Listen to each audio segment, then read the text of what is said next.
أما بعد فأعوذ بالله من الشيطان الرجيم بسم الله الرحمن الرحيم لله ما في السماوات وما في الأرض وإن تبدوا ما في أنفسكم أو تخفوا يحاسبكم به الله فيغفر لمن يشاء ويعذب من يشاء والله على كل شيء قدير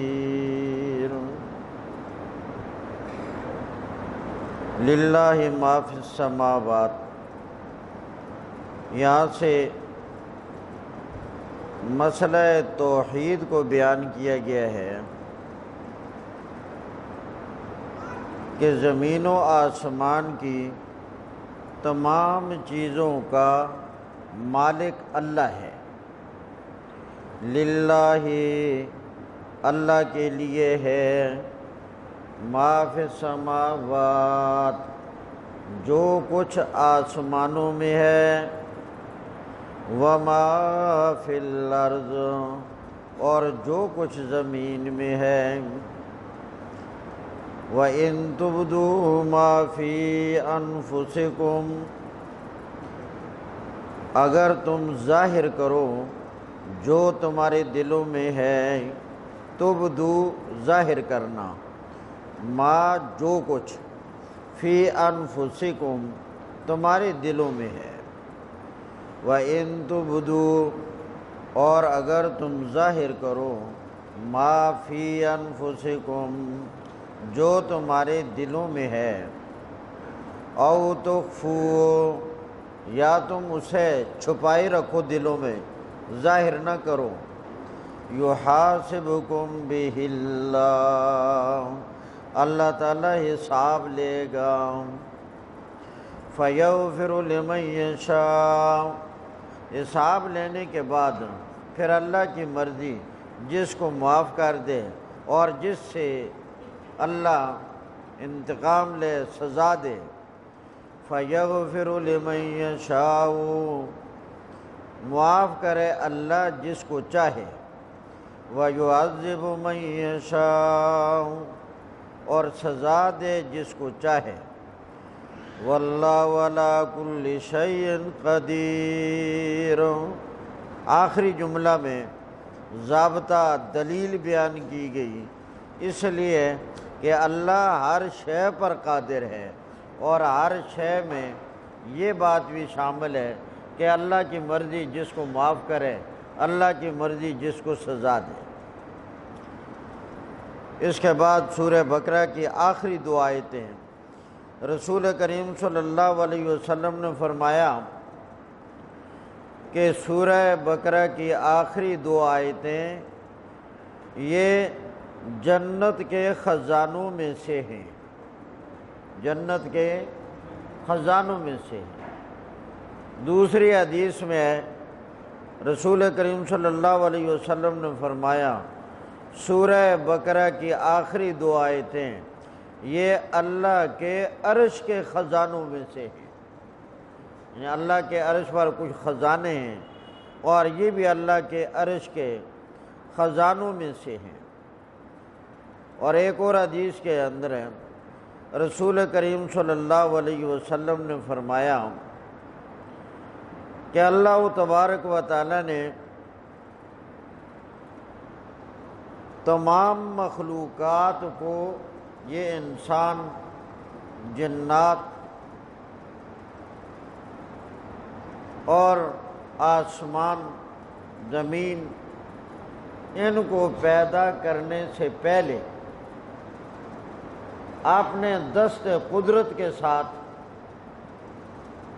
جیسے اللہ کی شان کے لائق ہے، سورہ رحمان کو لکھا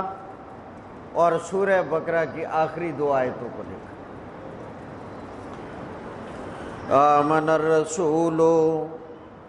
تصدیق کر دی رسول کریم صلی اللہ علیہ وسلم نے۔ الرسول سے مراد نبی کریم علیہ السلام کی ذات گرامی ہے۔ بما انزل الیہ، جو اتارا گیا نبی کریم علیہ السلام کی طرف، من ربی، ان کے رب کی جانب سے، یعنی قرآن کریم، والمومنون، اور مومنوں نے بھی تصدیق کی،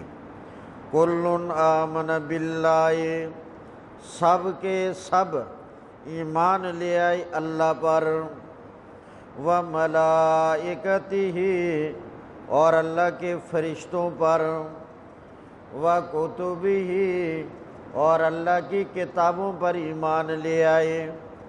ورسلہ، اور اللہ کے تمام رسولوں پر ایمان لے آئے،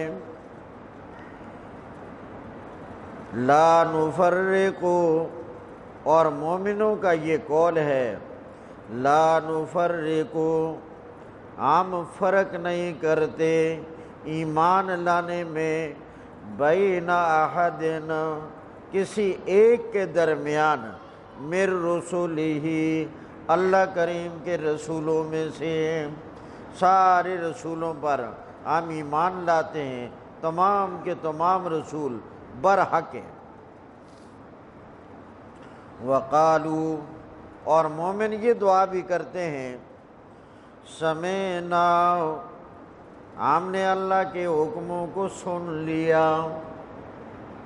ہم نے اللہ کا حکم سن لیا، سمعنا واطعنا، اور ہم نے اطاعت کی، یعنی اطاعت کے لیے بھی تیار ہو گئے، بس ارادہ کر لیا، یوں سمجھو کہ ہم نے اطاعت کر لی۔ غفرانک ربنا، غفرانک، اس کا معنی ہے ہم مانگتے ہیں تجھ سے تیری بخشش، غفرانک، نطلبو، آنکا غفرانک، اللہ ہم تجھ سے تیری معافی مانگتے ہیں، تیری بخشش مانگتے ہیں کہ تو ہمیں معاف کر۔ غفرانک، ہم مانگتے ہیں تجھ سے بخشش تیری، ربنا، اے ہمارے رب، اور ہم اس بات کا بھی اقرار کرتے ہیں کہ ہم نے دنیا میں ہمیشہ نہیں رہنا، وَإِلَيْكَ الْمَصِيرُ، تیری طرف لوٹ کر جانا ہے، یا اللہ یہاں ہم عارضی طور پر آئے ہیں، آخر ہمارا لوٹ کر جانا تیری طرف ہے۔ لا یکلف اللہ، اگلے جملے میں کہا گیا اللہ تعالیٰ کے جتنے احکامات ہیں، اللہ نے ایسا کوئی حکم نہیں دیا کہ جس پر عمل کرنا بندے کے لیے مشکل ہو، یا بندے کی ہمت میں نہ ہو، یا بندے کی طاقت میں نہ ہو۔ اللہ نے ایسے ہی حکم دیے ہیں کہ ہر حکم پر عمل کرنا تمام لوگوں کے لیے بالکل آسان ہے۔ لا یکلف اللہ نفسا، نہیں مکلف بناتا اللہ تعالیٰ کسی نفس کو، الا وسعہا، مگر اس کی طاقت کے مطابق۔ اب نفس عمل یا تو اچھا کرے گا اور یا برا عمل کرے گا، اگر اچھا عمل کیا تو فائدہ بھی اپنا ہے، اگر برا عمل کیا تو نقصان بھی اپنا ہے۔ لہا ما کسبت، ہر نفس کے لیے ہے فائدہ اچھے عمل کا جو اس نے کیا، لہا، نفس کے فائدہ کے لیے ہے،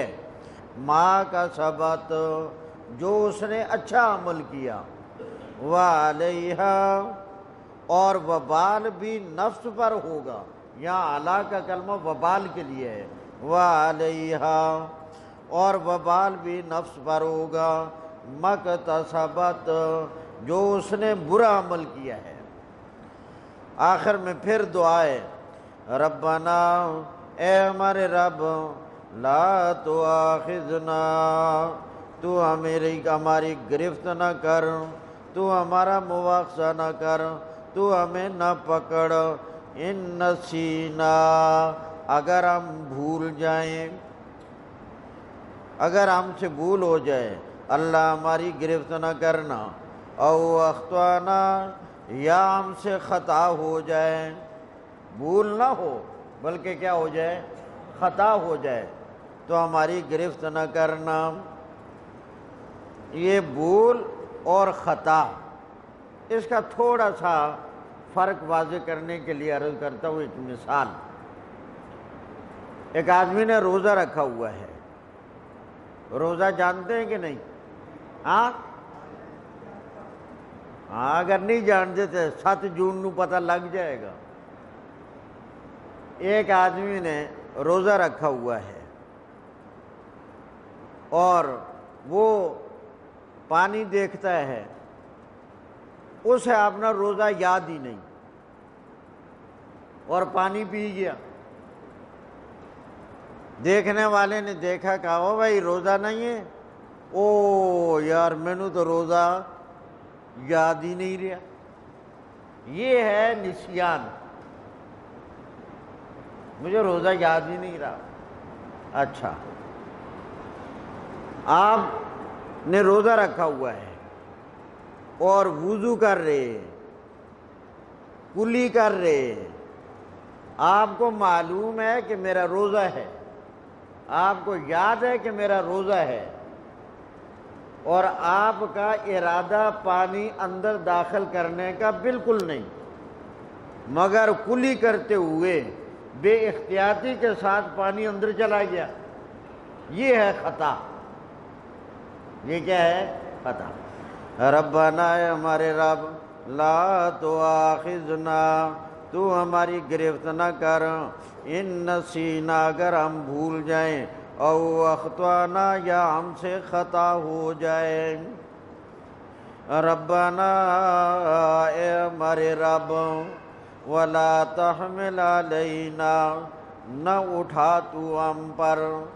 لا تحمل نہ اٹھا تو ہم پر، اسرن بوجھ، کما جیسے حملتہ تو نے اٹھایا، علی الذین ان لوگوں پر، من قبلنا جو ہم سے پہلے تھے۔ اللہ نے سابقہ کئی قوموں پر بڑے سخت قسم کے احکامات لازم کر دیے تھے، اور دعا مانگی رسول اللہ کے زمانہ کے مومنوں نے کہ یا اللہ ہمارے اوپر اس طرح کے مشکل احکام ہوں۔ مثلا موسیٰ علیہ السلام کی شریعت میں ایک حکم یہ تھا کہ اپنے مال میں سے 1/4 حصہ زکوٰۃ دینی ہے، اور ہماری شریعت میں حکم ہے کہ 40واں حصہ زکوٰۃ دینی ہے، 40واں حصہ،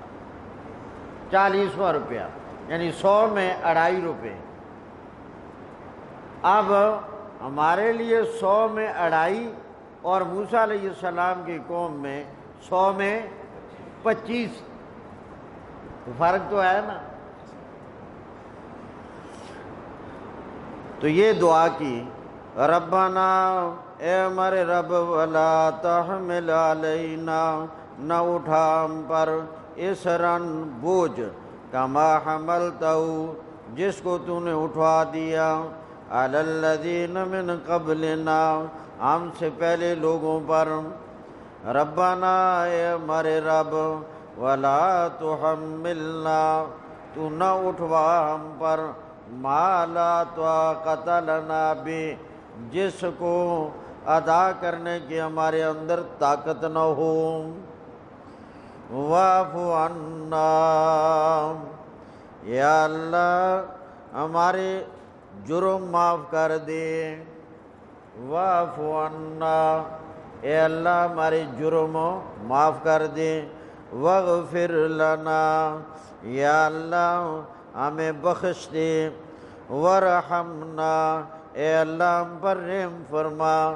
انت مولانا تو ہی ہمارا مالک ہے، یا مولا بمانا مالک، تو ہی ہمارا مالک ہے، فانصرنا علی القوم الکافرین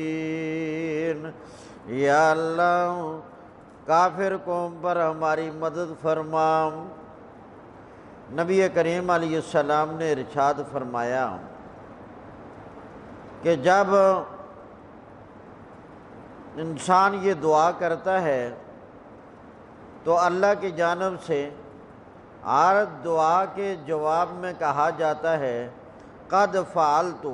اے میرے بندے میں نے ایسا کر دیا، میں نے تیری دعا قبول کر لی۔ اس کے بعد سورہ آل عمران